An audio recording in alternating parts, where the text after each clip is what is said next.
which you have to sign a peace pact. It is an election. NDC is a participant and seeks to win the election. And NDC is not the one conducting the election. It's the actions and inactions of the referee is what will lead to whatever that they are projecting that it could potentially happen. Therefore, there's no need for the NDC to sign any pact in that sense. What I would have expected was the Peace Council to be very proactive, very pragmatic in dealing with issues that has, come up, of which Ghanaians have raised concerns. And so you would want to ask the question, what could be the basis of which the Peace Council would want the major political parties, i.e. the NDC and the MPP, to sign a peace pact?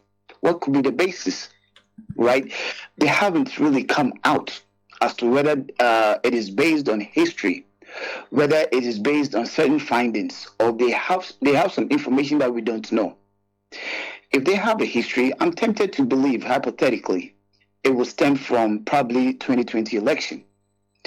And as long as the 2020 election is concerned, we all witnessed what happened, the role the Electoral Commission played, the role that Ghana Police played, and other security forces played, and how it ended. As long as our history, our memory, will serve us right, 8 people died in the last election. 8 people died in the last election. And we haven't heard the Peace Council speaking, condemning, and advocating for justice. So how can you have peace with no justice? How's that possible?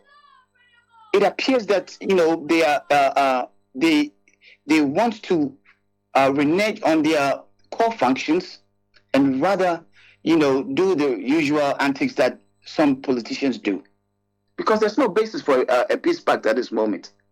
If I may remind the Peace Council, some of the causes of which a country get destabilized most of the time is due to economic hardships. The Peace Council has been in existence for a minute. They've been around since 2016. They've seen the economic conditions of Ghanaians, worsening day by day. They've seen the gargantuan corruption going on in the country. Don't they think these are the key areas that lead to the destabilization of a country, of which they are supposed to speak against any form of corruption or any act that could potentially hurt the peace of this country? They've been quiet all this while, and they think that it is the upcoming election that would or has the potential of hurting our peace and stability. No, absolutely not. Ghanaians will not sit back and watch their will taken away from them. The NDC can't do anything about it. The good people of Ghana themselves, they have decided that, listen, they will take their own destiny in their own hands and ensure that election becomes free, fair, and transparent for today and tomorrow. So the Peace Council should rather engage the Electoral Commission. The Peace Council should ask the Electoral Commissioner questions such as, how come you announced 4 different results in the last election? They should ask the Electoral Commissioner, what happened? Produce every fact. And how do we avoid it from happening again? They should sit down with the Ghana Police and ask them, how do we ensure what happened that 8 people died in the last election, since they are the ones supposed to maintain law and order? And what mechanisms are they putting in place to ensure that the same thing doesn't happen in the 2024 election? They're not asking all these critical questions. They're not providing any feedback. They're not providing any means of which Ghanaians should trust them. Therefore, coming to the NDC to sign a peace pact, what difference would it make? What difference would it make? But this peace pact was signed in the last elections. It's become a regular feature of our elections. Let's say at least for the last 3 elections, peace pacts were signed by the various political parties. What the Peace Council, I understand, is asking the NDC to do is to commit to at least as much as possible maintaining the peace and acting peacefully throughout the elections. Asking the same of the New Patriotic Party. Is that not a good cause? Well, Senator, as long as I'm concerned, the NDC has conducted itself over the years as long as elections is concerned. We have a good track record.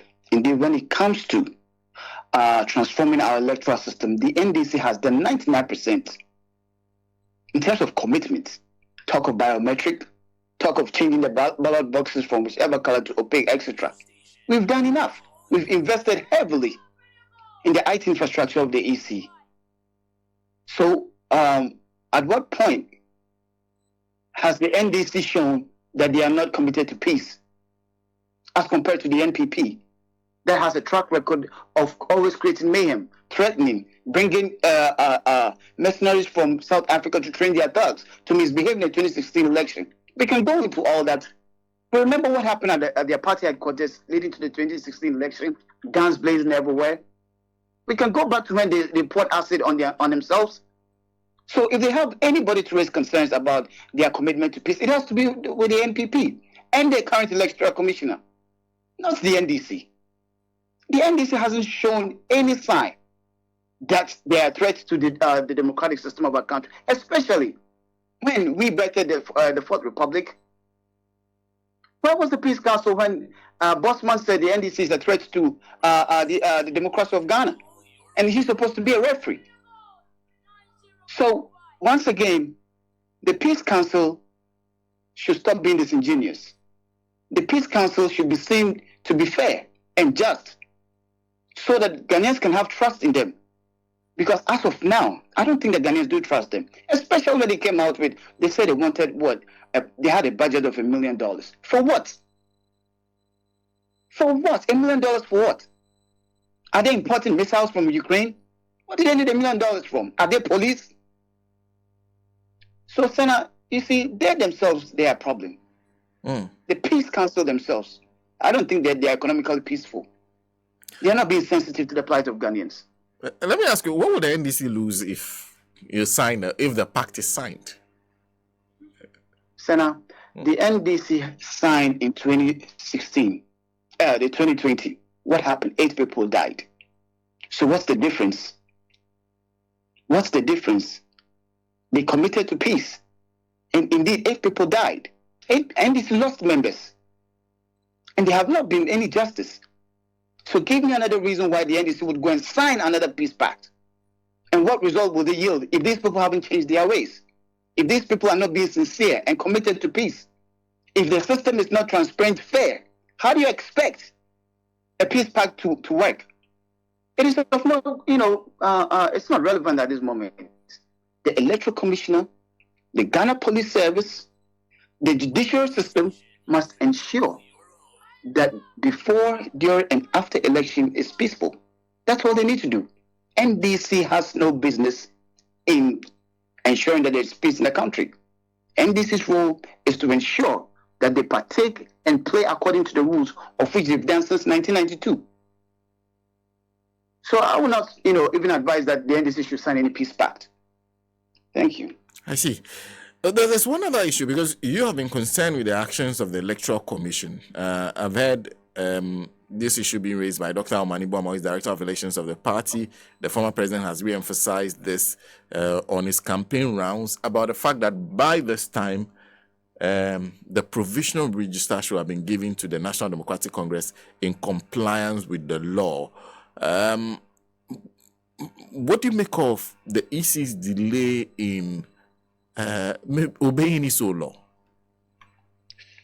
Well, Senator, I think that once again, I believe that the Peace Council has also taken notes on this particular development, because these are the symptoms that could potentially cause the stability of our country.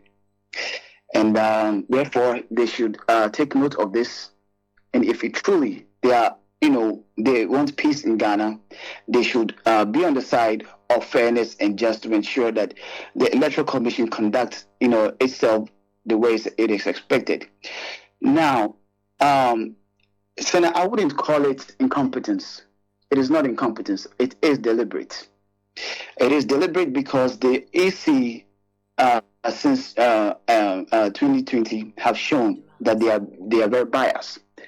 Ideally, the provisional register is supposed to be out because it is extremely crucial at this moment, considering the fact that we are working with time, that political parties need to review it. Political parties need to, rally their members to ensure that they go and check that their names are in the register, because if it delays, what it means is that in case there are any discrepancies anywhere, people will trudge to the polls on December 7th and will not have access to vote because their names will not be found, or they'll be moved to other areas, or whichever means that could potentially hurt their chances.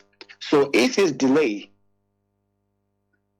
can also mean that it's part of the voter suppression that some of us, have been raising concerns about.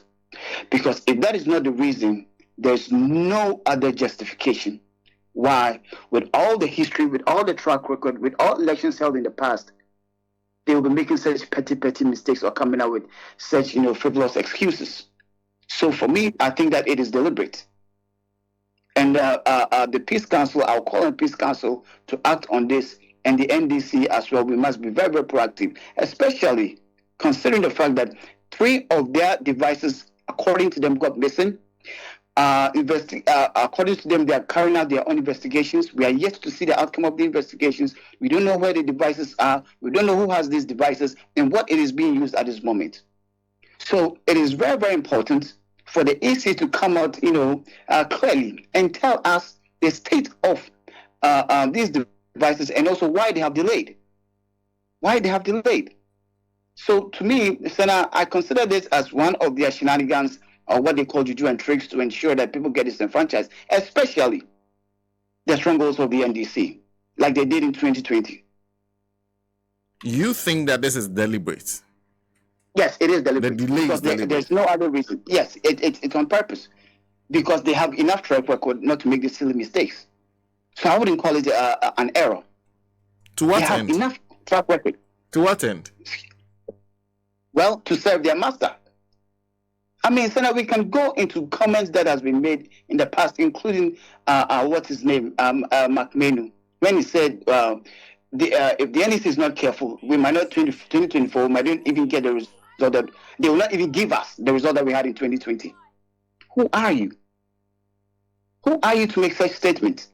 Senator, we are following every statement and actions by the NPP and the EC. And it appears that they are all singing this from the same hymn book, the same chorus. They are always in agreement in whatever that comes out from the EC. Why?